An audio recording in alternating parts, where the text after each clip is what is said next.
Hey everybody, just going to take a quick break from the show and tell you about Noom. Has Noom helped you? I believe it has. Oh, that's got an app. You can do tracking. It's terrific. It does. Noom builds personal plans that can meet individual needs. That's the thing. Takes into account any dietary restrictions, medical issues, other personal needs. That helps build a plan that works for you. And yes, so I know that you've had your own personalized program here that you've been working on. And it's weight loss This is weight loss results that last. They stick around because you get yourself into a lifestyle change. That's what matters. That's mainly it. You can't just say, I'm going to cut that out for a month and then go back to it. That's not what it is.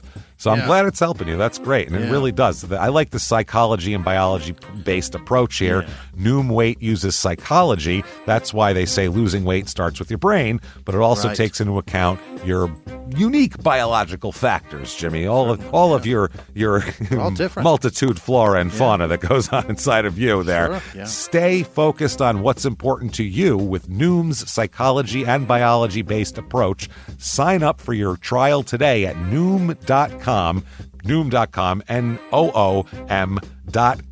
here, based on 3.5-year study of actively engaged Noom users with minimum starting BMI of 25. Individual results may vary. Visit our website for more information.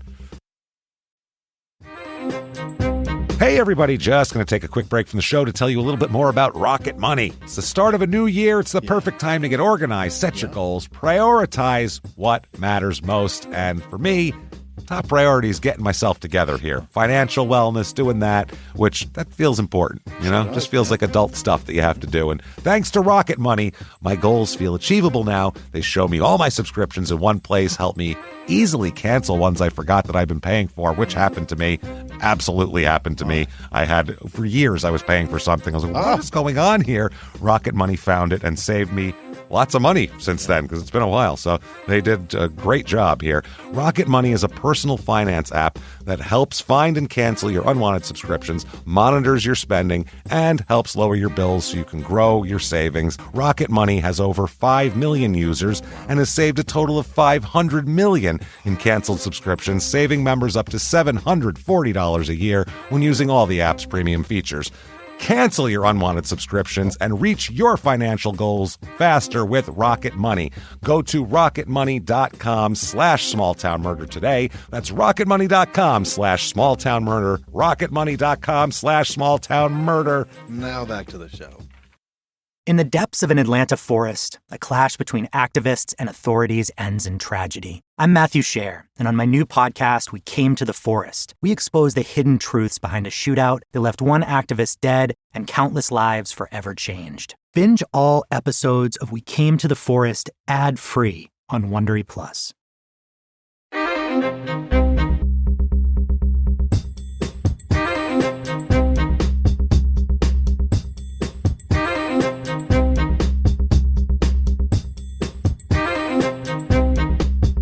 Hello, everybody, and welcome back to Small Town Murder Express. Yay, choo-choo. Oh, yay indeed, Jimmy. Yay indeed. My name is James Pietragallo. I'm here with my co-host. I'm Jimmie Whisman. Thank you, folks, for joining us so much. All aboard the murder train. Let's do this. Pulling away from the station. We have right on down the line. A wild story for you today about people that just don't like each other and just can't get along, and it is fun stuff. We'll get to all that very quickly, though. Head over to shutupandgivememurder.com. Get your tickets, live shows, Kansas City. October, boy. You are up next, Kansas City. It's going to be huge. It's a big, giant show, one of our biggest that we'll ever have. So get in there, get your tickets. Oklahoma City is sold out the night after, so can't go to that one. Get your tickets for the rest of the year, too, because they're almost gone. So get them. Also, get your tickets to the virtual live show. Oh, boy. It is apparently the night before Halloween. We thought it was on Halloween. That's what we've been advertising. It's apparently on the 30th, which is a Wednesday. We don't know why. Whatever. But there it is. That's what it is. So it's going to be great. We're going to be in costumes, just like a regular live show. But you're in your living room, wherever, and you can watch it on Halloween night if you want. You can. Because you can watch it for 2 weeks afterwards as much as you want. So do whatever you want with it. Shutupandgivememurder.com. Patreon.com/Crime in Sports is where you get all the bonus material. Sure. All you have to be is $5 a month or above, and you get so much shit. The price of a cup of coffee will get you hundreds of back episodes immediately upon subscription that you've never heard before. Bonus stuff. New ones every other week. One Crime and Sports, one Small Town Murder. This week, what you're going to get for Crime and Sports, you don't have to be a sports fan at all. No. We're going to talk about hot air balloon disasters. Let's do it. Goddamn. It's the surprising thing. They really picked up once power lines became a thing. Weird, right? It's the least attractive mode of transportation on the planet. Seems like the most dangerous to me. Yeah, I'd rather ride a hippo. I think that would be safer probably. And then for Small Town Murder, we're going to talk about this documentary that has messed both of us up for over 10 years now. It's called There's Something Wrong with Aunt Diane, and it is unbelievably weird documentary. I'd also rather ride a hippo on roller skates than ride with Aunt Diane. Yes. What would you rather do, ride in a hot air balloon or with Aunt Diane? That's the question. Both are a problem. We will solve it this week on Patreon. Patreon.com/crime in sports. And you get a shout out at the end of the regular show. So do that. Listen to Crime in Sports, by the way. Also listen to your stupid opinions because it's goddamn hilarious. That said, I think it's time, everybody. Let's go. To sit back. Let's all clear the lungs, take a deep breath, arms to the sky, and let's all shout, Shut up and give me murder. Let's do this, everybody. Okay. Let's go on a trip, shall we? Let's do this. We are going to Crockery Township, Michigan.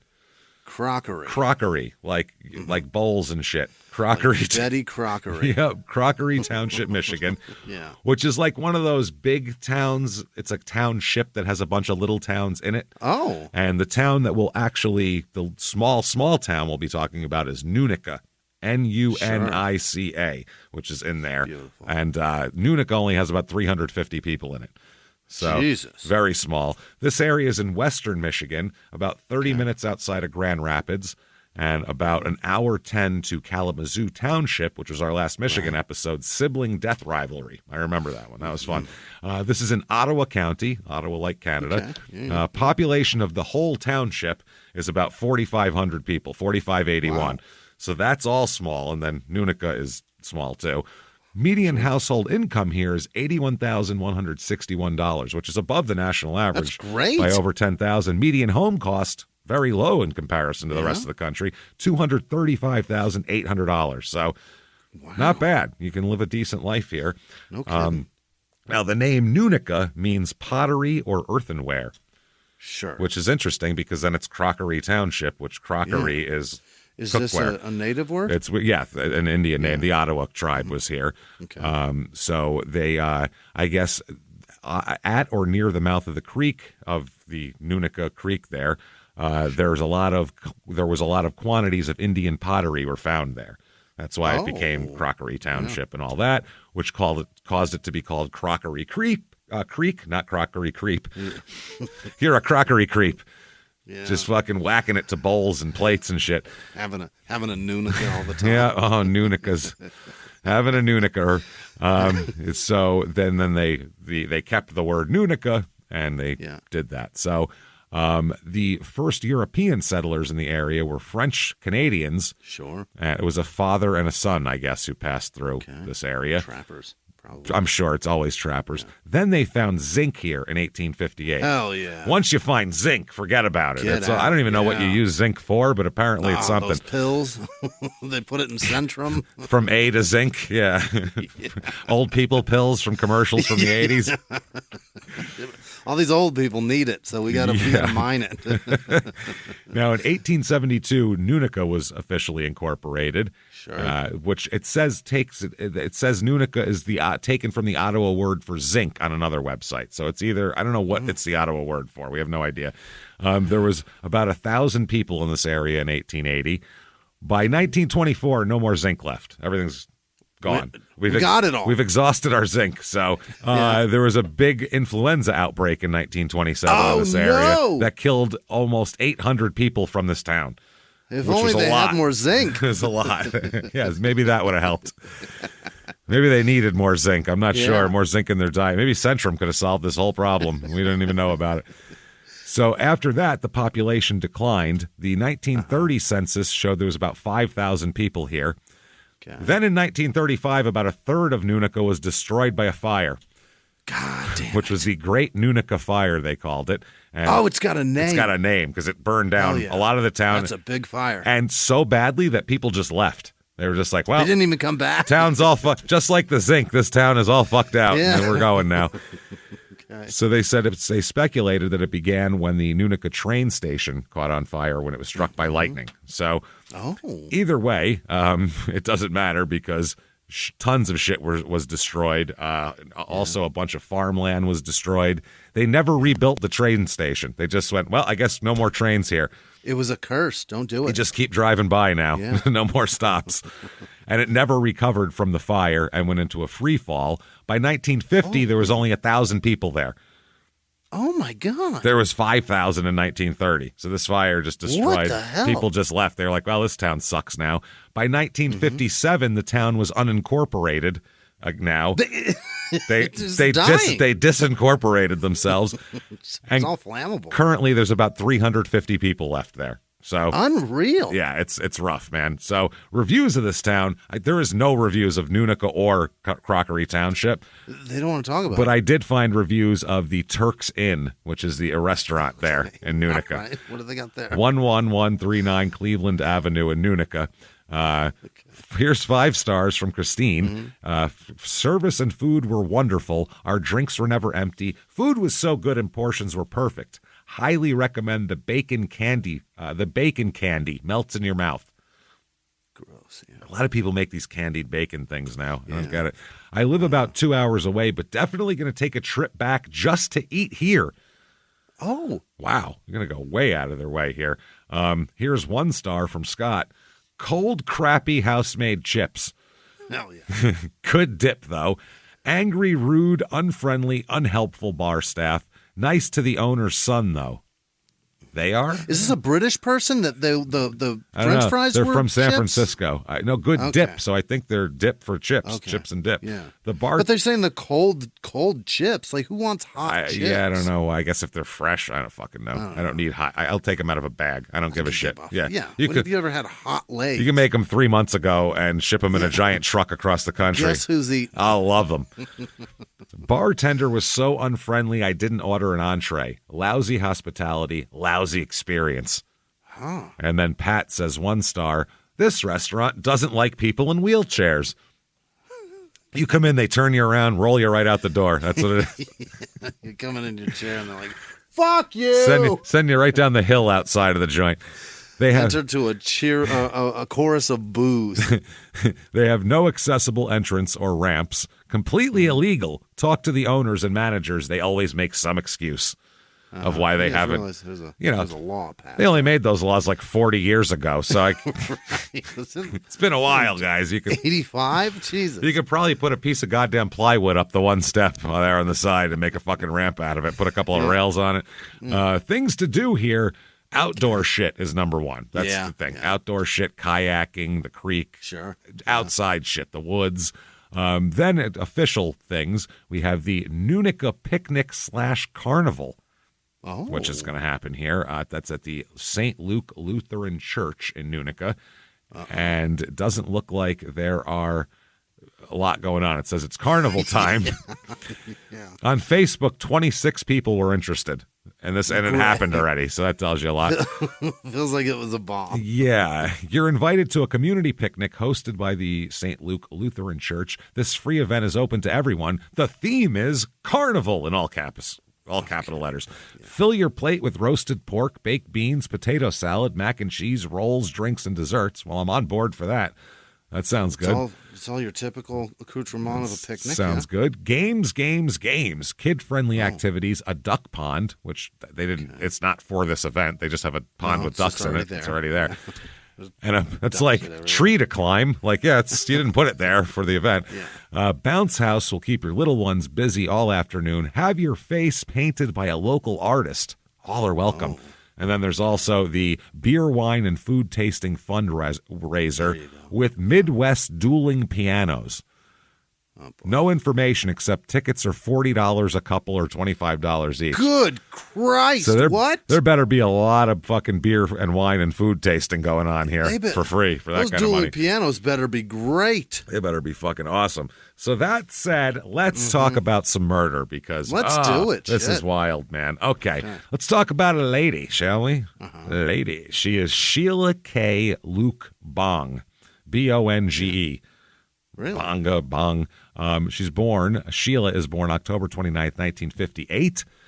From her parents are Charles and Leela, and she grew up kind of in this area, this kind of the Crockery Township area. She graduated from Coopersville High School, which is nearby. At some point, she is married and divorced. That's where the Bong came from. Her birth name is Sheila K. Luke, and then the Bong comes in there. She'll have 3 kids here. They're adult kids by the time we talked about her. They're adult kids. She's got grandkids. She's got great-grandkids at 59. Is that right? Which is early for great-grandkids. That is no kidding. Everybody's popping them out early there. She worked for a few years at Fountain View Estates as a certified nurse's aide. And then health problems made her have to stop working at the facility here. She's had a couple of run-ins with the law, nothing serious. She has had like a misdemeanor marijuana charge in the fucking 90s. Who cares? Like alcohol shit, probably a DUI in 1991 or something. Right. Nothing crazy. She's, whatever. But in 2005, Sheila moves into the neighborhood we're going to talk about. This neighborhood, it's got its own little road. Basically, there's a main road, and then you go down this other road that isn't maintained by the city. Like, the residents maintain this road, and it's got some houses, and everybody has, 1-acre parcels of land. And they put a house on it. They have houses where it's the 2 houses next to each other, and they kind of share a driveway. Yeah. You know what I mean? It's like there's a, not share, but the driveways are right next to each other type of thing, in the middle of them, that kind of deal. So just to give you an idea, because it'll come up big time later. So she moves into a 1-acre parcel of land. It's 3 miles south of Nunica. And these are side-by-side home sites that are surrounded by farmland. So that's how it works. So basically they said they have long graveled easements to their 1-story homes. Oh, yeah. So that's how this works. Now, this place it snows feet here. It's near the lake, and this area is known for really heavy punishing lake snow. effect snow. I mean, it's constant all winter, too. Now, her fiance owns the property, but doesn't live here. Oh. I don't get it. He's a long-haul trucker, her boyfriend. His name is Wayne Holman, and nobody really sees him much. It's just really her at the property. Awesome. So I don't know if he's got another place he stays and keeps her here or whatever the fucking deal just is. On the but road. He bought it in 2005, in the assessor's office. He's the one who owns the joint, but she lives there. Okay. Now, above Sheila's front door, she's got a sign that reads "Home Sweet Country Home." And then she's got bunting everywhere, like her team just made the playoffs. Yeah. Those are the rounded arc flag things that you see hanging during playoff games. And another one, she has a wooden sign that says, "This is an American home run Japanese style." What does that mean? Take your fucking shoes off. Yes, please take off your shoes and stay a while. It's a poem. Sure. It's obviously a poem. Very nice. So in 2009, Sheila gets a new neighbor, that next-door neighbor. Right. And they're not going to get along very well, her and this guy and right? Sheila. Yeah. Got your shoes on all the time, you son of a Look bitch. at him going in the house with his shoes on. This is Wendell Earl Popejoy Jr. And that is Pope Joy, one word. One word, Pope Joy. Joy of the Pope. He's about 4 years older than her. And he moves on to the adjacent property with his longtime girlfriend, Rhonda, here. And he's about a 5'8", 300-pound guy. Hell yeah. He's a little ball of a man. And he's known as being a very calm, real even-keeled, real helpful guy. Everybody in the neighborhood likes him. He helps you with things. He's a good guy. He's a former Air Force mechanic. And his current job was fixing anesthesia equipment at Grand Rapids Spectrum Hospital and also fixing motorized toys at the DeVos Children's Hospital as well. Okay. So he's a maintenance guy at the hospital. Mechanically inclined. Yeah. Yeah. Very good with a wrench. Absolutely, yeah. And you have to be to be an Air Force mechanic. I know a guy who ran an Air Force mechanics team, and you have to be so fucking anal to do that because diligent. They have to get inside the jet engine basically, and they have to check every fan blade and go over it with a fucking tiny flashlight, and it's crazy. So you have to really be on top of your shit. To be a big fella to do that is pretty impressive. He probably wasn't 300 pounds 40 years ago when he was in the Air Force, because he's in his late 50s now. I'm sure he put on a couple of pounds. Like a neighbor said, if he saw a neighbor bailing up feed, he would help them. When he saw a neighbor hanging shutters, he'd just come over and start helping you do it. Is that right? It's a nice guy. Yeah, just let me grab that for you. That kind of guy. Whenever people were arguing with each other, they said he's a mediator. He's always the guy who tries to be the intermediary. Well, there's got to be some common ground you guys can find. Yeah. A calm guy, basically. Yeah. Now, he's got a 2-stall detached garage and all of that kind of thing next to it. Snow shovels out there. And his sign reads, "An old toad lives here with his ladybug." Yeah. So those are fun. They all got these cutesy wooden country signs going on. an old crow and his cute chick An live old here. That crow. Shit. Yeah. So Wendell and Sheila don't get along. Sheila doesn't get along with anybody, first of all. No? Nobody in this neighborhood, anyway. The only people she seems to get along with are, like, her mother and her siblings. Everybody else hates her. What's going on with Sheila? Tons of complaints, dozens of police interactions because of neighbor disputes with Sheila. Oh, jeez. All of them stemming from something to do with Sheila. Most of the time she calls, other times people call on her. So in 2016, there was at least 13 police interactions, more than one a month. That's fucking crazy. Every 4 weeks she's talking to the cops? And wanting them to come out, and it's always little things. One was, there are ducks trespassing on my property. Ducks. Ma'am. You can't control ducks. They go where they go. Like, they're ducks. You don't they give go, it 5 minutes. They're going to go. They'll go all the way to fucking Alabama in the winter. Like, they just take off.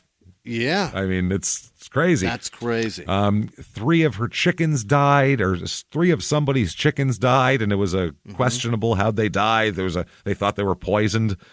She thinks they're going to solve the chicken homicide? The chicken murders. I guess we're going to do a chicken autopsy. Okay. To put them up on the slab, take them apart. Yeah. Oh, boy. That'd be fun for the wishbone anyway. This one's missing its gizzard. Rabbit poaching. Somebody said they killed a rabbit. It's all of this type of shit. Most of these beefs, though, centered on the gravel driveway to their properties. Okay, and who owns it? And who has access to it? Who's on it? Who's not on it? And also snow blowing. Who's snow blowing onto somebody else's shit? That's another big deal. So there's complaints. These are complaints that the cops were called for. Stakes were wrongly placed along the driveway. Yeah. That's stake. They called the cops because someone put stakes in the wrong place in the driveway.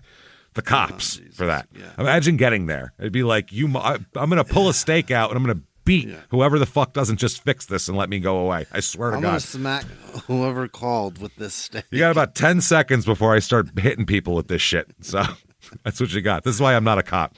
Because I know I can't deal with people like that. That stupidity? Yeah. Why are you calling me? I'd be so mad.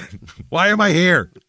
I can't write a ticket to a chicken. No, or a rabbit or a duck. What am I supposed to do? Cuff the ducks and take them away?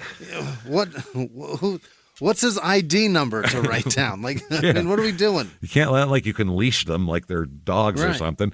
Another one was about a semi truck obstructing the shared easement. Which I think that was her fiance was home and he parked. He just parked where no one could get into their driveway. He just parked in the gravel. A handful of them involved Wendell and Rhonda and Sheila, but a lot of them were for other neighbors. There's tons of neighbors here that have problems. Wow. They have a lot of back and forth complaints with another couple at the end of the entrance, the driveway's entrance. Some of these are videotaped, and I'm going to show you one of them, and people can hear a little bit of it, because it's fucking, you can see exactly what these people are dealing with. Like a Ring doorbell camera? No. A guy with a video camera out there filming her doing shit, and narrating it as he does it, which makes it even better. So she would snow blow her driveway and point the thing to shoot the snow into other people's driveways who have already shoveled and snow blowed, which... shit. I will fucking kill you for that. I will strangle you for Absolutely. that shit. Yeah, I'll put you through that blower. Oh, the worst feeling is when you shovel the end of the driveway and then the plow comes and puts another 1.5 feet of snow in front of your driveway. If that guy slowed down, he'd be dead as I'd beat him to death with my shovel. And I'm not, normally, hey, he's doing his job, whatever. Yeah. I mean, you son of a bitch. And now I got to... You saw me do it. You see me. I feel like they're driving it with a big smile on their face. Whoop!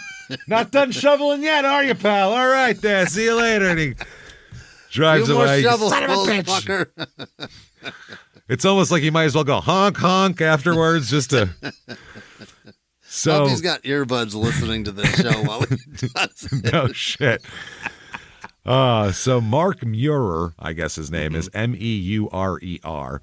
He's one of the neighbors, him and his wife, and they're fighting all the time. Mark has a civil suit pending in 2017 against Sheila and her boyfriend over the access to the easement.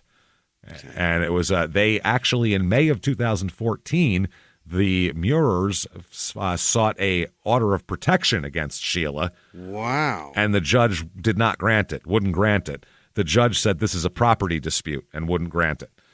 Yeah. So a year later, May 29, 2015, another judge also rejected protection orders for Beth, who is Mark's wife, against Sheila, because Beth claimed that Sheila threatened that she was, quote, out for blood and told her, I have a gun. Okay. She said, I'm out for blood and I got a gun. She said, can I get an order of protection? They said, nah, it's property just dispute. Some neighbors shit here. And after one incident in 2014, Wendell Popejoy wrote to the judge calling Sheila, as in support of the other two, calling Sheila, quote, mean, nasty, and socially unacceptable. Which sounds like, part of our show. He asked for her to be punished, and the judge did nothing. So let me show you. So here we go. I'm going to show you this video and show everyone Let's this video. Look. This is... somebody did this with a handy cam? Yeah, this is Mark or their phone, whatever the fuck. This is Mark, and Mark is going to have Sheila on the property. Let me turn up the volume here, and you can kind of see how this goes here.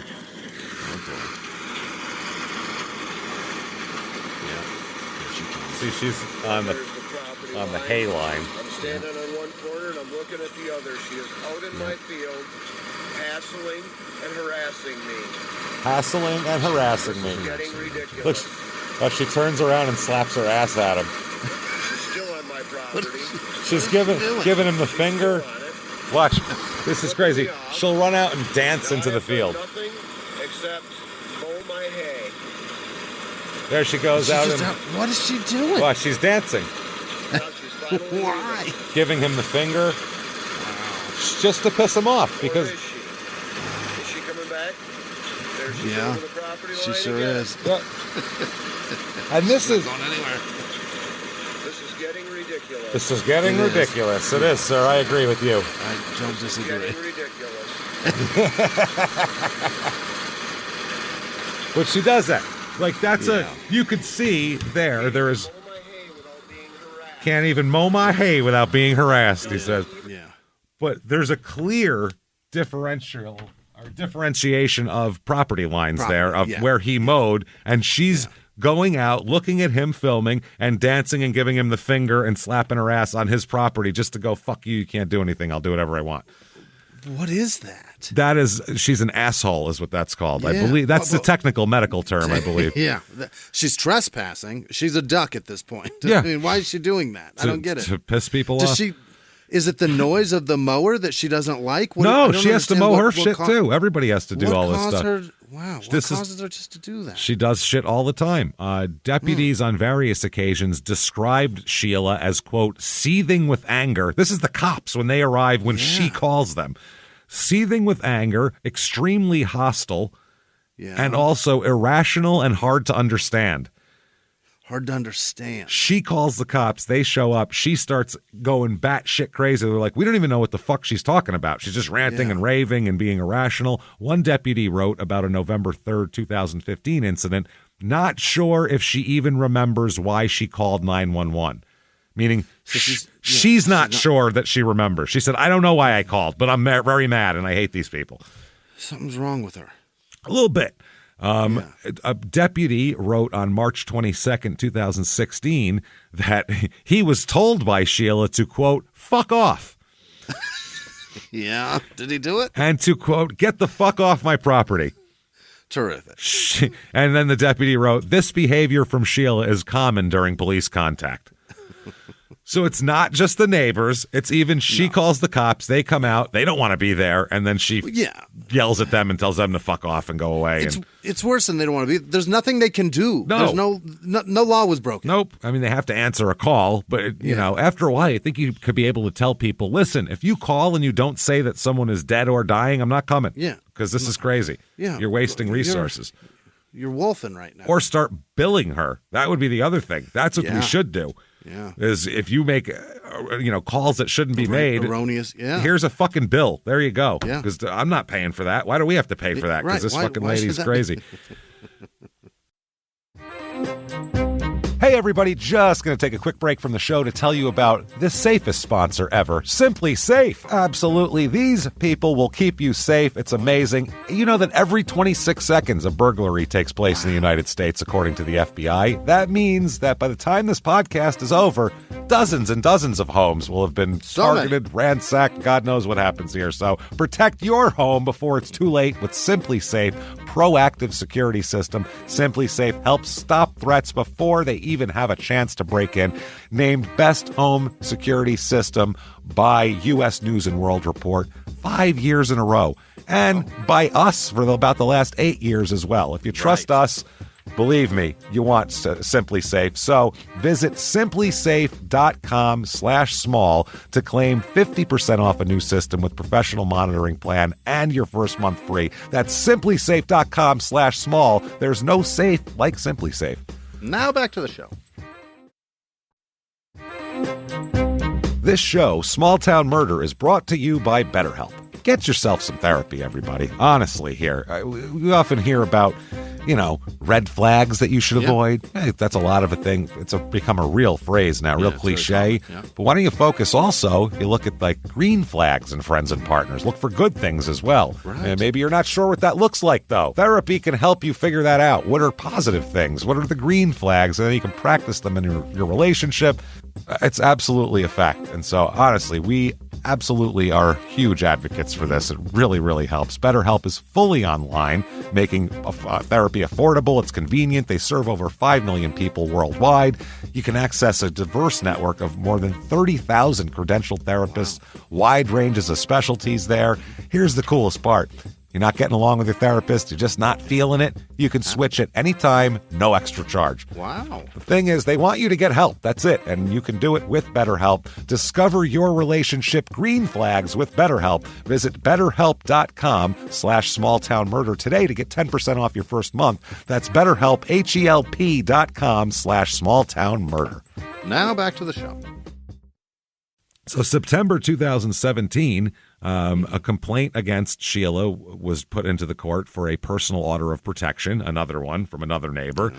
Complaint by this is the Muirs here, not Popejoy, not Wendell Popejoy, listed examples of alleged harassment, including obscene language and gestures.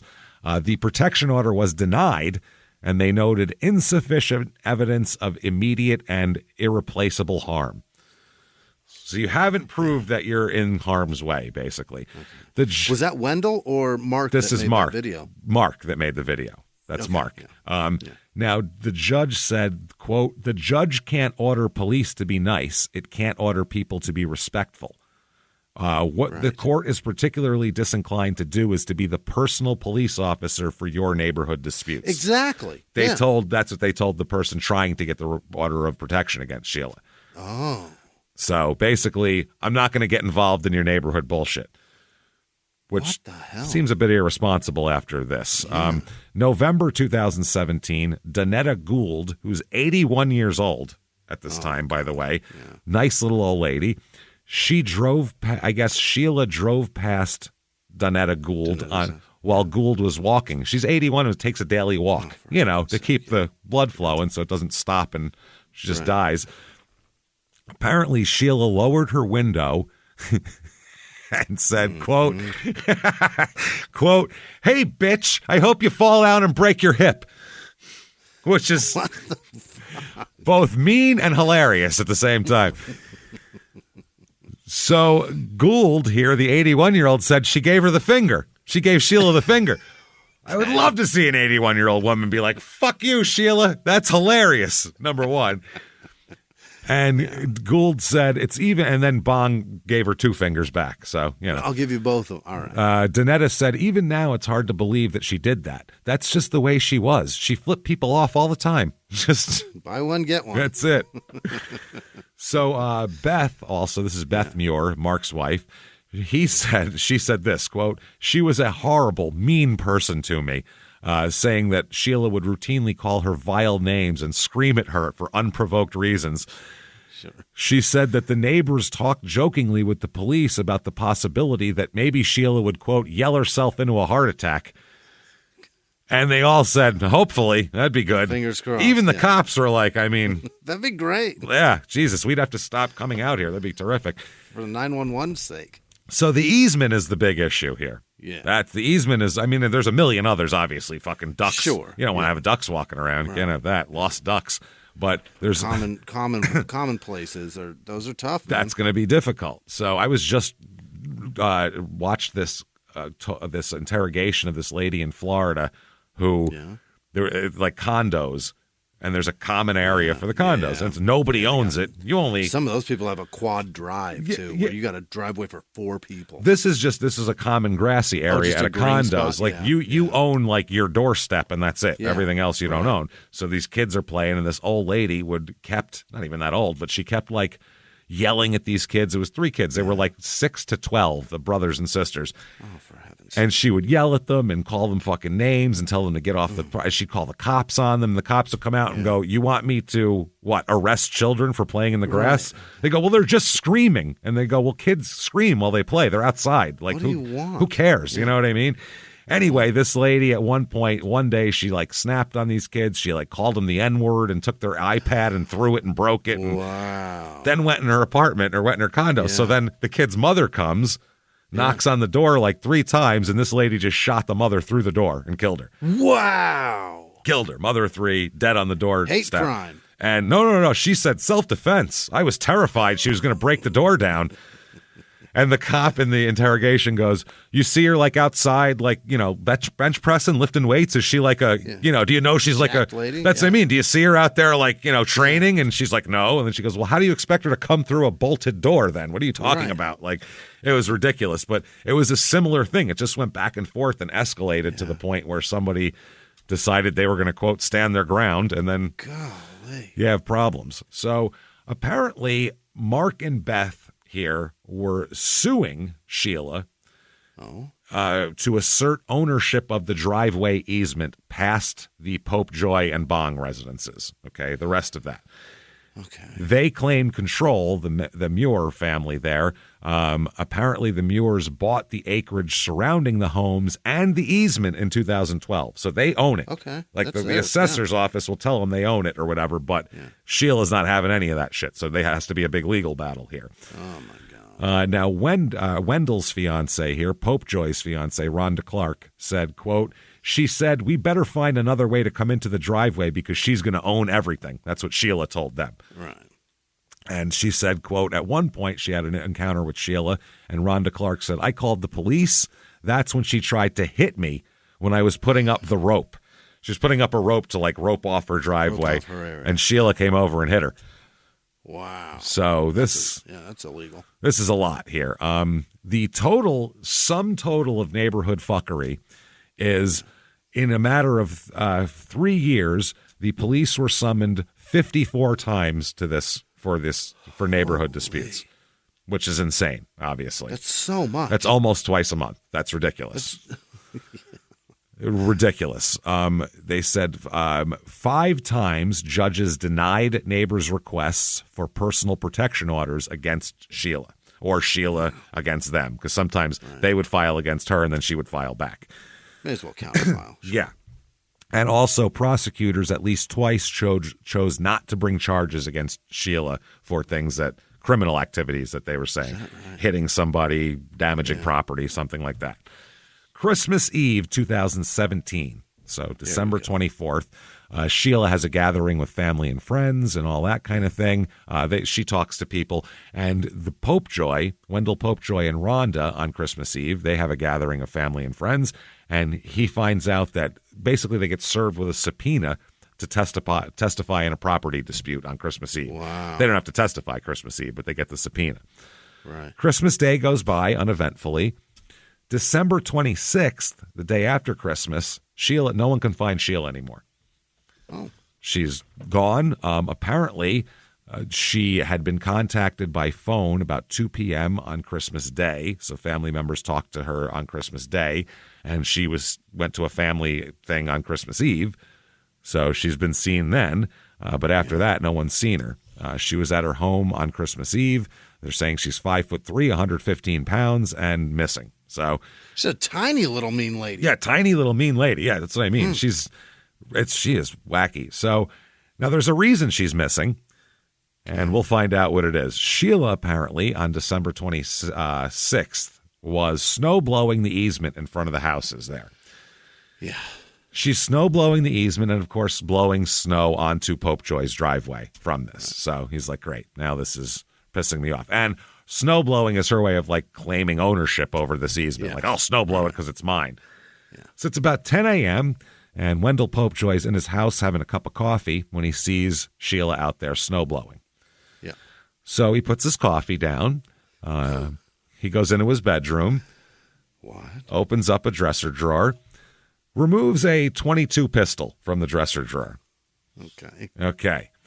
He walks down the driveway, hides in some pine trees that are between the two front yards, and there's a lot of snow coming down. It's 10 degrees outside, snowy and windy. Sheila's got a big parka hood up over her head. Sure. Sheila doesn't see Wendell in the trees. So he sneaks out of the trees, up through the snow, walks behind her, and shoots her in the back of the fucking head. Wow. Just... Wendell's had enough. He calmly put his coffee down and was like, well, go get my gun now. Hide in these trees, and... We celebrated the birth of baby Jesus, and this year is over. Brain on the snow. There we go. That's the last Christmas she'll fucking celebrate. Shoots her in the back of the head, okay? It's a .22 caliber long bullet, passes through, forward through the right side of Sheila's brain, kills her, dead, one shot. Wow. Back of the head, boom, she just dies on the snowblower there. So after he kills her, now there is no fucking way no neighbors saw this, by the way. It's 10 o'clock in the morning, the day after Christmas, and it's snow, so everybody can see outside, and everybody can kind of see everybody's front from this area. There's no way the neighbors didn't see this at all. And also a gunshot going off. So what he does is he calmly puts her snowblower back where she keeps it. Yeah. He has a camouflage sled that he uses for hunting for animals. Sure. He loads her up onto the sled, drags her into the woods behind his house. There's a hill down there. Takes off all her clothes, burns them in a burn barrel, and leaves her in the woods. Wendell. Fucking Wendell Popejoy. My God, sir. That is a snap and a half, man. And left her in the woods. Mr. Wendell is a bad man. Fuck, go ahead, Mr. Wendell. So he leaves her out. He doesn't even bury her, just leaves her in the snow. Yeah. And it's snowing so heavy, within an hour, she's totally covered in snow anyway. She's gone. She's in the snow, deep in the snow. So she burns all the clothes in a burn barrel and then just goes back in, I assume, and resumes his coffee. You maybe put it in the microwave for fucking 20 seconds to give it a little warm. Yeah, he probably took a sip and was like, cold. Yeah, we'll do 20 seconds. There we go. That should do it. So the next day, people are looking for Sheila because the family's can't get a hold of Sheila since Christmas Day. What's going on here? So the detectives come and they ask all the neighbors about her because they know there's been a million beefs and maybe this has something to do with it. So they ask Wendell and Rhonda there about, do you know anything about her disappearance? Right. And the detective said, do you think somebody hurt Sheila or killed Sheila? What do you think? And Wendell said, I don't know. No idea. So they said, so you didn't do anything to harm her? And he said, no, absolutely not. Neither did Rhonda. We're clean as a whistle here. So then they talk to him on the 27th. They have an interview with him. And while they're doing this, family members are searching all around, all over for her. So following this interview, they end up, Sheila's brother Jeff was searching an area with her son, Charlie, when they saw a body part underneath the snow. They saw her heel sticking out of the snow. Oh, Jesus. And the brother told the son to turn around, and he said, why don't you go back now? I don't want you to have found this. Yeah. It's a downhill wood lot, they said. Oh, it's an opening to a farm pasture. That's where they found him. So, where they found her. So, the brother realized that her son was accidentally standing on Sheila. He was standing on top of her body in the snow. That's why the uncle looked down and saw the foot and was like, why don't you head back for now? Go warm up for a minute. We'll take care of this. He said, I didn't want him standing on top of his mother when he found her. Fair enough. They uncover her. She's nude except for earrings, a white metal necklace, a white hair tie, a lip ring, and she's got a rose tattoo. So they know it's her. Yeah. They also found buttons to her clothing in the burn barrel because the buttons didn't burn. Right. So they found her buttons in there, but not her clothes. No. So they said, what the fuck? It's on Wendell's property. Yeah. Her shit's in Wendell's burn barrel, but he's got no criminal record whatsoever. They're like, why would this guy who's been calm his whole life, everybody likes this guy, nice guy, no criminal record, why would he kill this woman, hide the body right there, like right behind his house so it could be easily found? Yeah. It's fucking nuts. So one of the detectives said it was a difficult scene. It was hard for our detectives and our officers, piercing through the evidence as the snow comes down, covering up our scene. That made it difficult. Right. Yeah, everything just keeps getting covered. Second. Yeah. It's too much. You have to put like a tent over the whole thing and then keep knocking the snow off the top of it. Now, the cops did make an announcement to everyone in the area that, quote, there's no cause for concern for anyone in the area. At this point, it's an isolated incident. Is anybody out there a real asshole? Because otherwise, you're probably okay. There's no danger to the public. It's being resolved. Again, someone is currently in custody. There's no reason for alarm in the area. Now, no one's in custody yet. They just told him they said that before actually anything happened. So they talked to Wendell again since it's, on his property. Mm-hmm. And the quote is, this is Detective Sergeant Sparks said to Wendell, there's a dead lady behind your house here who I'm guessing is Sheila. And Wendell just didn't say anything. And he said, no idea how a dead lady ended up on your back property. None? And Wendell just said, I have no idea. No clue. So then they talk to Wendell for a third time. They bring him into the office and sit him down. And they said, listen, we found evidence in your burn barrel as well as blood, human blood on your sled, on your property. So, what are we talking about here? It's got to be, you have to know something about this. And he said, no, I don't know anything. I don't know anything. And the police said, well, her family's very upset, and you're at the top of our list here because you're one of the people that didn't like her the most.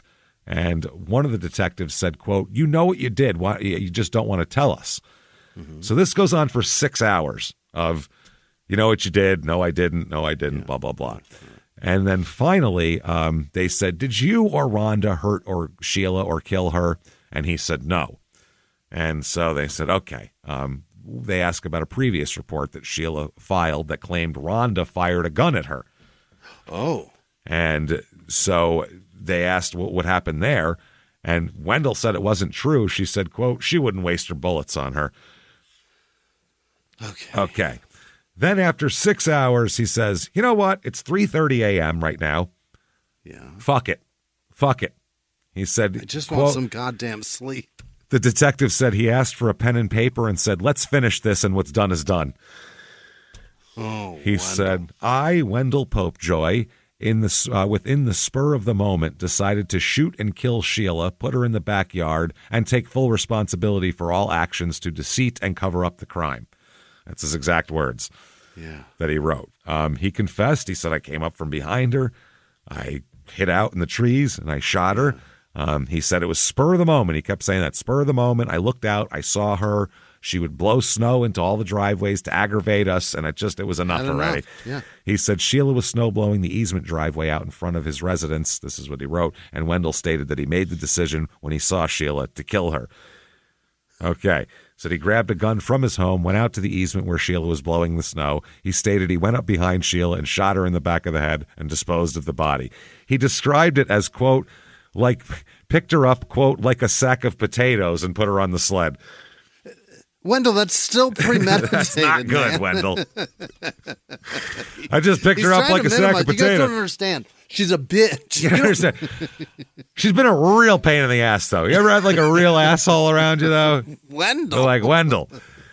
It's one thing if he went and shot her and then, oh, shit, and called the cops, but he burned her clothes, dude. I'll even accept taking her in the woods, but to strip her once you have a nude corpse in front of you, you're a bad guy, Wendell. If I'm standing in front of a nude corpse, I'm going, I have made a wrong decision here somewhere, right? Well, would you look at this? I never thought I'd be doing this. This isn't right at all. I don't work for a mortuary. I should never encounter. Who am I? Why, a medical examiner? So he said, I went out there. Got behind her and shot her. I guess it was a cold act. I'm not really sorry she's gone, he says. Damn it. He's not making it better. Nope. Then later on, he apologized and said, I'm sorry I did that. He said it was a snap decision. He said, if I had a plan, I guess it would have been a better plan. He said, because that wasn't much of a plan. I just went out and shot her, and then the rest of it came to me. Like, I guess I got to get rid of her now. Did he think Mark was going to come over and go, thank you so much? Yeah. You think he's going to make HOA board president for this? Wait till you hear what the neighbors say. Oh, Jesus Christ. It's fucking awesome, dude. It's awesome. It's like he killed the Kraken or something. It's fucking crazy. So, it's wild shit. So he said she went in backside up. I didn't cover her or nothing, is what he told her. So he just threw her down on her face. Threw her on her chest. Ass in the air and the snow. Let the snow to the rest. Then he got in his car, drove to a bridge over the half-frozen Grand River and threw the gun in the water. So this is a lot of cover-up. Yeah. Now, at this point, publicly it comes out, because the cops before this had said the police have been out there about a dozen times in the last couple of years. Then it comes out, once the press gets a hold of it and they can check the records, it comes out that from 2014 to 2017, the police had been there 54 times in 3 years. You got to do something. That's insane. And nobody did shit. So they did an autopsy. They confirmed shot in the head, bullet went through her brain. That's that. Yeah. The family, Sheila's family, is really pissed because apparently they loved her and she was a nice person to them. I mean, it's her family. It's their family. Yeah. I don't know. She treated them differently. Her sister disputed the notion that her sister was a troublemaker. Well, I've seen multiple videos and I showed you one. She's a troublemaker. She's smacking her ass. And giving the finger and dancing on someone else's property, knowing that they don't want her there. So she's being an agitator for sure. She said every morning she talked to her sister who lives in Florida by telephone. They had their morning coffee together. She said she was a very selfless person. Her loss cannot be put into words. I'm sure, yeah. So family members released a statement to the local TV station, Wood TV, which is hilarious. Yeah. At this time, we're in shock due to the heinous nature of this crime. We are deeply saddened by the fact that there's nothing we or anyone can do to bring our mother back. She was loved dearly by so many for her sweet and caring nature. And hated by many for the opposite one. Wow. Yeah. She was selfishly and brutally taken from us far too soon. We are praying that she gets justice that she so desperately deserves. Sure. They said, we'll never hear her smile or hear her laugh. All of this is gone because of a whim, as Wendell called it. That's what they said. Then they start a GoFundMe for her funeral. Of course. My sister Sheila was tragically murdered over the holidays. She went missing on Christmas, and they found her body a few days later. She was suddenly taken away from her family in such a cruel, senseless way. She was a mother, a grandma, a great-grandma, aunt, and a sister. She was loved very much and will be deeply missed. She was loved by many. I'm trying to raise money for her children to help with the funeral costs and burial costs. And they ended up getting $1,320 raised, which will not That won't bury anybody. Somebody, it won't bury him, but she's cremated, so it will cremate you. Go. It won't bury you. Fuck no. A fucking stone costs more than that. A plot costs What's it more cost to bury somebody? Altogether, $5,000? more than that. For my grandmother's, Really? I want to say it was like $9,000. What? But she got like a thing in the wall. You could probably get it a little cheaper, but a headstone is fucking expensive. I mean, really? That's really expensive. Plots are expensive. Yeah, it's fucking a coffin itself is $2,000. I mean, are you done with this? Fucking I'm done expensive. With this. Let's start making that shit. That's what I mean. What are we doing? People are always going to die. Wow, it's like night shift. They got to die. Why can't they die for us? I mean, we're profiting both ways. Fuck it. Chuck and Bill's cemetery. He says people got to die. Why can't they die for us? Hey, everybody, just going to take a quick break from the show to tell you about a healthy, delicious item, Hero Bread. And we're both trying to get healthier this new year. Jimmie had a eye-opening doctor's appointment and things like that. So we're trying to get healthier, and I'm telling you right now, this Hero Bread is a good step in this direction. It's delicious, and it is really good for you, and it's really excellent. They have the sliced bread is good, the bagels, the tortillas. I know you've been they're terrific. Ranting about the tortillas. They're so good. With Hero Bread, you can focus on your health goals and still indulge in the soft, fluffy experience you love, but guilt-free. I really love the little Hawaiian rolls, too. Yeah. They're so good. They're so good. The Hawaiian rolls, they're legit. They're fluffy. Yeah. They're exactly how you want them to be. You'd never know it's low-carb and high-fiber bread from the texture. You get the soft, fluffy experience you know and love with your savory breakfast sandwich, late-night grilled cheese, Taco Tuesday. Do it. No compromises, just flavor, ultra-low net carbs, 0 grams of sugar, high in fiber. It's fantastic. Hero Bread is offering 10% off your order. Go to hero.co and use the code SmallTownMurder at checkout. That's SmallTownMurder at HERO.co. And now back to the show. Hey, everybody. Just going to take a quick break from the show to tell you a little bit about Sono Bello. You know, the most known secret with celebrities and influencers and all these famous people is so many of them have had lipo. They've had lipo, whether it's a little touch-up here or a total makeover. Yeah. Nobody has a perfect body. That's the thing. No. They may look like it on TV, but there's things that help that. Absolutely. Lipo now has changed, and Sono Bello's been at the forefront with using LAL technology and getting those beautiful and natural outcomes for each person. Looking real natural. Our friends at Sono Bello are offering their best deal. You're now included in their winter savings event, but appointments are limited, so please get on this. Sono Bello doctors are masters in micro-laser fat removal, a brilliant technique that removes stubborn fat permanently. Wherever your problem areas are, tummy, love handles, thighs, arms, it's gone in one comfortable visit. Eating healthy and workouts are great. Keep doing that, but if you want to lose that stubborn fat in one visit, check out Sono Bello. Save big during their winter savings event. Schedule your free consultation now at sonobello.com/smalltownmurder. That's SONOBELLO.com/smalltownmurder. Now back to the show. Hey, everybody, just going to take a quick break from the show to tell you a little bit about a very cool place, Thrive Market. Yes, we are both looking to get into the healthy swing this year. The problem is I don't know what's in everything, and I don't know if even I'm qualified to even read the labels to know if that's good or that's bad. Right. There's chemicals in things, and there's things floating around. I don't know what I'm doing out there. One of my favorite features, and I know you were talking to me about this, is the Healthy Swap Scanner in the Thrive Market app. Yeah, it's simple. You scan any item, and it'll instantly suggest a cleaner, healthier grocery alternative, which is it's great. Amazing. Yeah. That's great. Thrive Market also takes the guesswork out of finding these safe, healthy foods. For example, like I'm trying to get my protein intake up. For energy. I'm always moving around. I need stuff, and I love that you can filter their site by the high protein options. Nice. It's very cool, and you can personalize this portion, and you can put filters on it, and get ready. You should be ready for a junk-free start to 2025. Get ready for it and head to thrivemarket.com/smalltownmurder and get 30% off your first order plus a free $60 gift.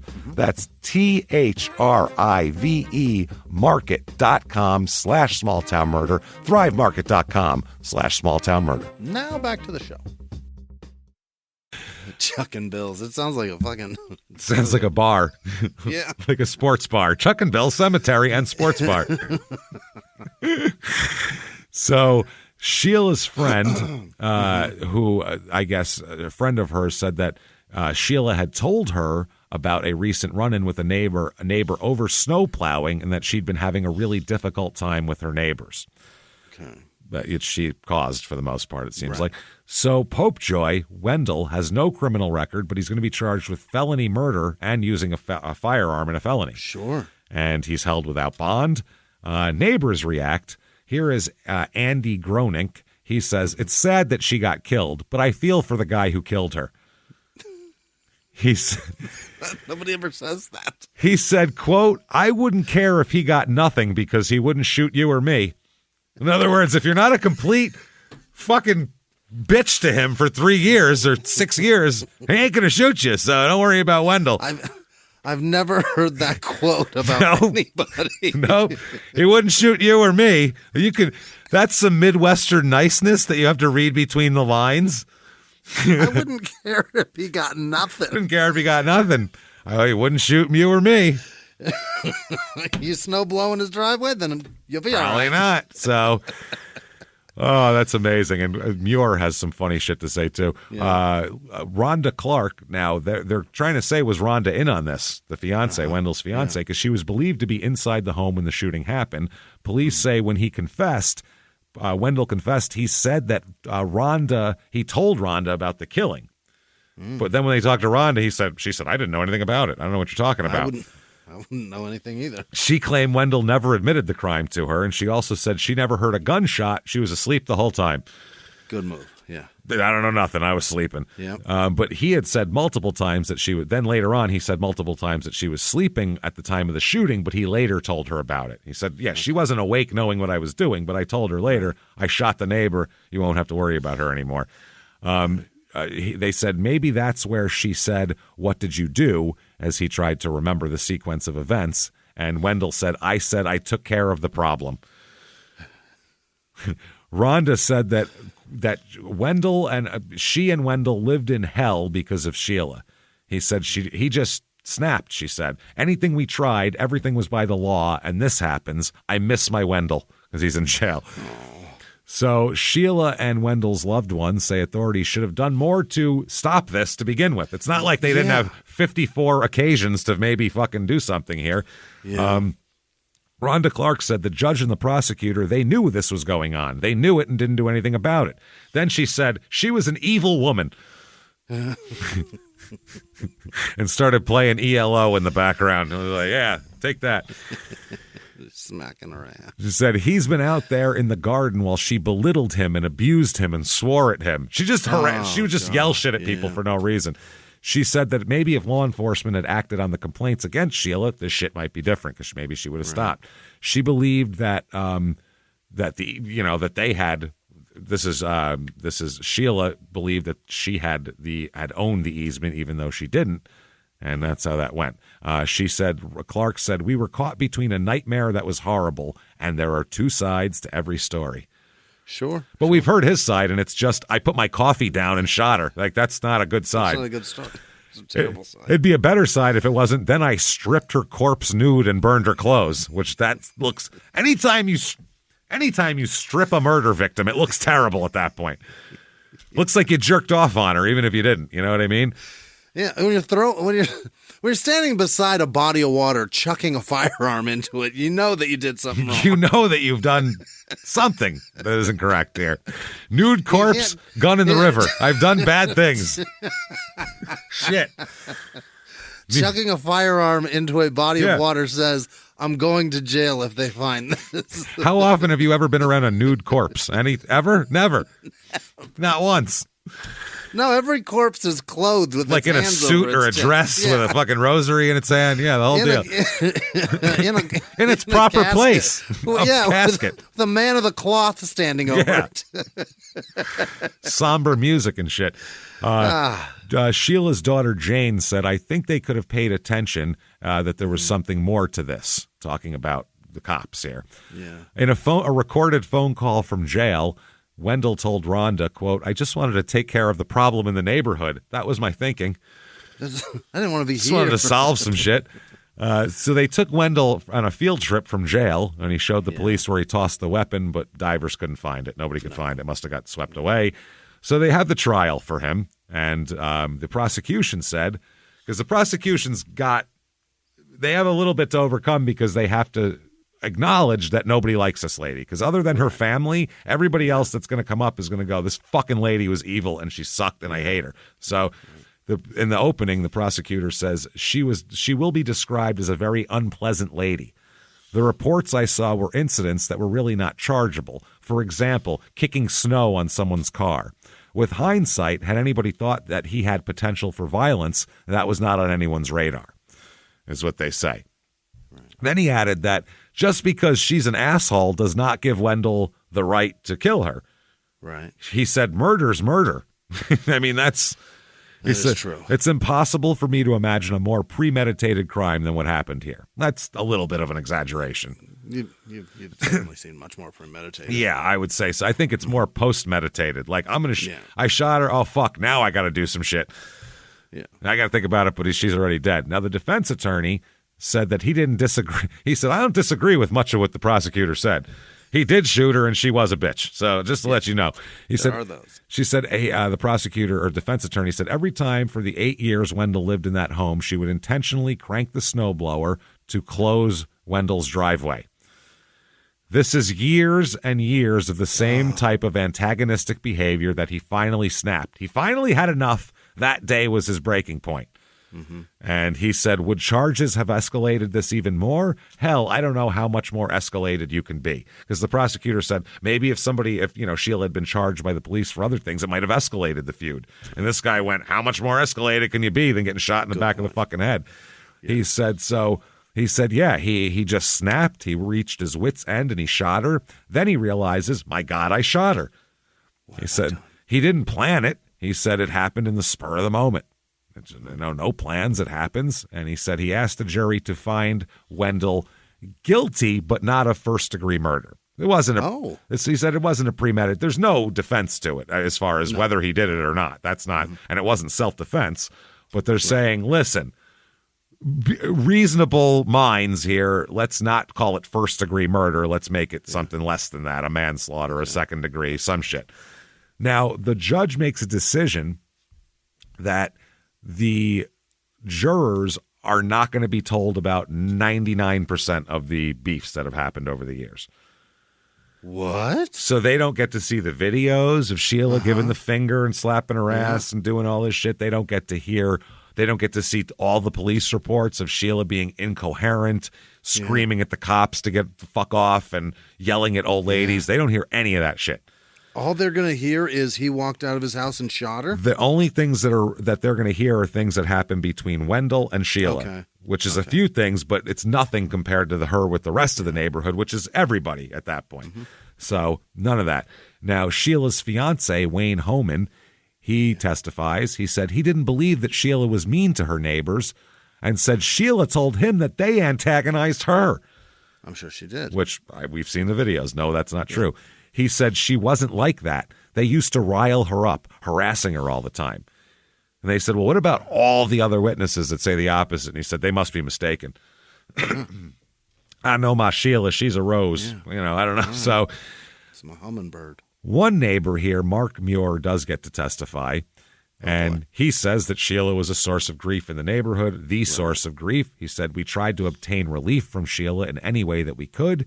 He testified about court action that him and his neighbors had taken against Sheila in a property dispute. They said Sheila wanted to claim the easement as her own.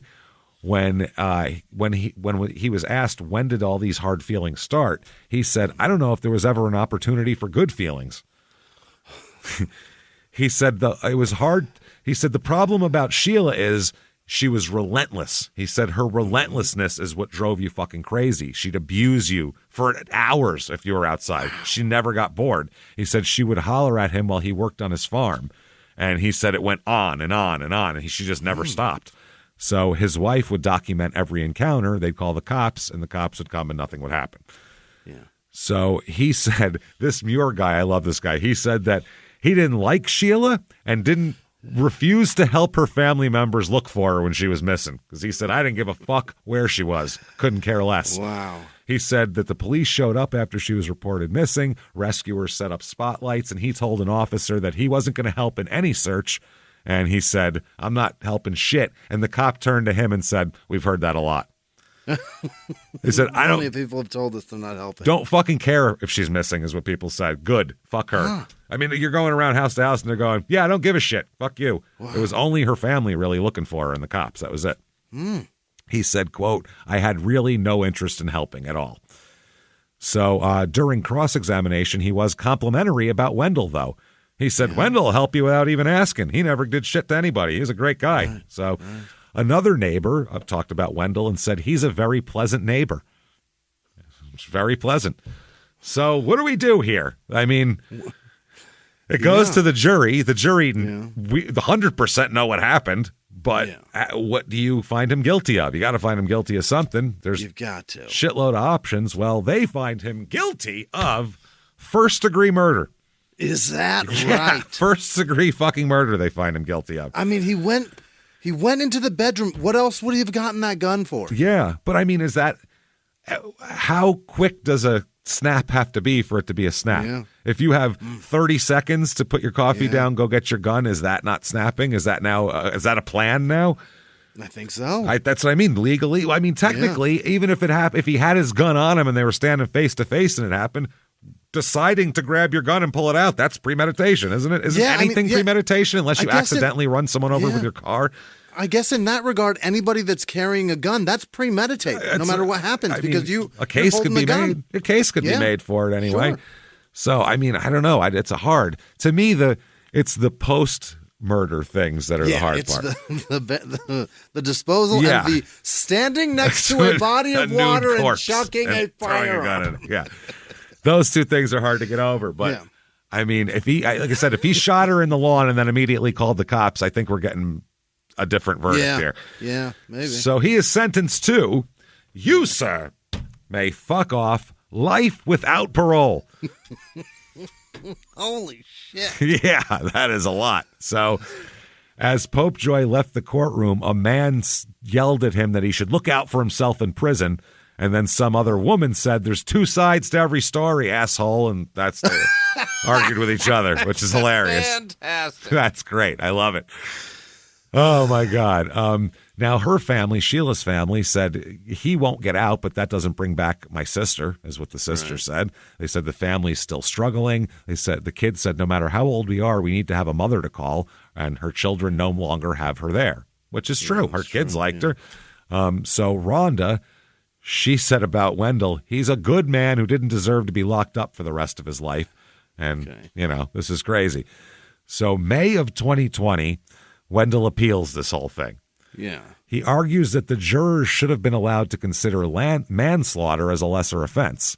Mm-hmm. But they said Bong, this is what his thing said, Bong repeatedly harassed multiple neighbors by name-calling, yelling, flipping the bird, trespassing, blowing snow onto her neighbors' driveways, driving on their grass, riling up the neighbors' animals, and was even engaged in civil litigation with one set of neighbors over an easement at the time of her death. She's driving on their grass? On purpose, yeah. Just driving on their grass. Polly Walnuts? She's pulling a fucking donuts in the front yard.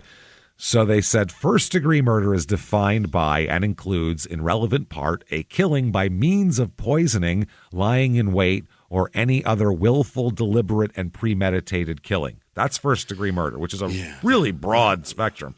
Yeah, but the hiding in the trees fucking qualifies it, man. By means of poison, lying in wait, or any other willful, deliberate, and premeditated killing. All other murders are murder in the second degree. Okay. The elements of which are death caused by a defendant's acts with malice and without justification. So that's not an accident. That's still you meant to kill them without justification. Voluntary manslaughter is killing without malice. Didn't mean to fucking kill you, but you're dead. Voluntary manslaughter requires that a defendant be found to have had an intent to kill, and to this extent, the offense parallels the crime of murder, but is distinguished from murder by an absence of malice. Okay, they said to reduce a homicide to voluntary manslaughter, the fact finder must determine from an examination of all the circumstances surrounding the killing that malice was negated by provocation, and the homicide was committed in the heat of passion. Right. The word passion in context of voluntary manslaughter describes a state of mind incapable of cool reflection. They said there cannot be a lapse of time during which a reasonable person could control his passions. So I don't know if there was enough time just to go in the bedroom of a small house. I don't know. They said defendant Popejoy argues that the jury should have been instructed to the lesser included offense of voluntary manslaughter because there was no overwhelming evidence presented showing Sheila provoked defendant and that the defendant acted out of passion. Indeed, Sheila and Popejoy had engaged in verbal altercations in the past, and the overwhelming evidence at trial indicated that Sheila was a neighborhood nuisance. However, she's been adjudicated a nuisance. However, defendant and Sheila had not even interacted with each other on the day she was killed. Defendant explained that he had watched her snow blowing on her property while drinking coffee in his kitchen, went to his bedroom, retrieved his gun, walked outside his house to some trees, where he then snuck up on her and shot her once in the back of the head. Bong was facing the opposite direction and never saw the defendant coming. A rational review of this evidence does not support a finding that the killing occurred in the heat of passion. Rather, the defendant had ample time to plan the killing. Thus, we conclude that the trial court's decision to not instruct the jury on the lesser included offense of voluntary manslaughter was not an abuse of discretion. They said that there's overwhelming evidence at trial indicated that Bong was a nuisance, blah, blah, blah. Okay, yeah. So they said, no, fuck off. Yeah. It's affirmed. So he'll be in jail forever. Yeah, he's not getting out. Not getting out, and Sheila's cremated, so that's that for her. Holy shit. And these people are in this neighborhood. At this point, everybody else is like, wow. What the hell? They both kind of took a bullet for us. You know what I mean? Certainly. Like, yeah. We're sad to lose Wendell, but we're happy Sheila's gone, and someone else will move in there. It's fine. So the rest of the neighborhood's like, well, luckily I didn't have to do it. This is like this the is birds, crazy. But they actually kill people. It's fucking. My point is, when he did that, how many neighbors saw it and went good and fucking closed their blinds? Didn't see nothing. There's no way he did that without anybody seeing it. It was out in front. It wasn't in the backyard. We went right out in the front yard and shot her. Fucking man, that's crazy. So unbelievable. There you go. There is Crockery Township, Michigan. There it is. There it is, everybody. Holy shit. My. That's some small town murder shit right there. So you can't do that, no matter how much of a dick they are. They can't. People are huge assholes all the time. All the time. Can't do that. So if you like that show, tell the world about it. If you like any of the shows, tell the world about it. Get on whatever app you're listening on and give us 5 stars. It helps drive us up the charts, and we thank you so much for doing that. You can also head over to shutupandgivememurder.com and check out tickets for live shows, baby. Kansas City, you are up next in October. What is it, the 18th or something? 18th? Yeah, I think 18th, it's the 18th. Yeah. It's the Friday of that weekend in October. And then the next night we're in Oklahoma City, but you can't have tickets to those because they're sold out. But Kansas City, we released a bunch, so there's still tickets there for that. So get your tickets now, also for the rest of the year, and especially get your tickets for the virtual live show, which we found out is on Wednesday, October 30th. Not the 31st, how we thought for some reason, because Jimmie and I are stupid. But you can watch it on the 31st. You can watch it on the 1st. You can watch it for 2 weeks after it comes out. Doesn't matter. As many times as you want, you can watch it. Shutupandgivememurder.com. We're going to be in costumes. You bet. Doing a live show just like we do in theaters, except you don't have to leave the goddamn house. Exactly. Get your tickets and check it out. It's going to be so much fun. Shutupandgivememurder.com. Follow us on social media. We are at Small Town Murder on Instagram, Small Town Pod on Facebook, Murder Small on Twitter. That's nice and lined up there. They're all different. That's perfect. So do that. Then sign up for Patreon. Patreon.com/Crime in Sports is where you get all of the bonus materials. Anybody $5 a month or above, you get everything. Back catalog, hundreds of episodes, new ones every other week. This week, what you are going to get for Crime in Sports, we're going to talk about hot air balloon disasters, which is a hilarious thing to talk about. That's as unforced of an error as you get. The worst. No one is forced to travel by balloon, so it's on you. And then for Small Town Murder, we're going to check out this documentary that's messed us up for a long time. We're going to talk about it and see what you guys think of it here. Sure. There's Something Wrong with Aunt Diane. It's an HBO documentary. It's on HBO Max. It's also on YouTube, so you can check it out and get up to date with it. It's a crazy, weird documentary about a lot of people dying for strange reasons. So we'll get into that. Yeah. Patreon.com/crime and sports. And you can get a shout out if you do that too. At the end of the regular length show, we'll give you a shout out. See you there. Do that. You want to follow us on social media, real easy to do. Head over to shutupandgivememurder.com and check that drop down menu out, and you can get all that shit, the live shows, everything's there. Keep coming back and seeing us. And until next week, everybody, it's been our pleasure. Bye.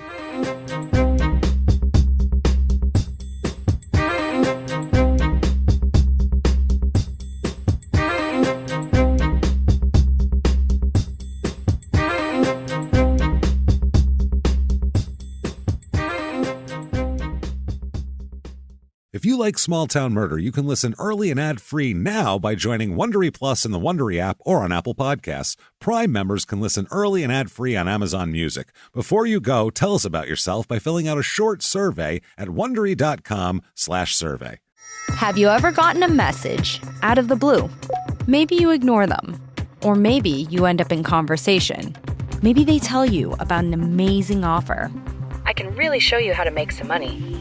And maybe that gets you into a lot of trouble. But this isn't a story about people like you, the people receiving these messages. This is a story about the people behind the messages, on the other end of the line. Thousands of them, working in a microcity built for scammers. From Wondery, the makers of Dr. Death and Kill List, comes Scam Factory, a new series about survival at the expense of others. Follow Scam Factory on the Wondery app or wherever you get your podcasts. You can listen to Scam Factory early and ad-free right now by joining Wondery Plus in the Wondery app or on Apple Podcasts.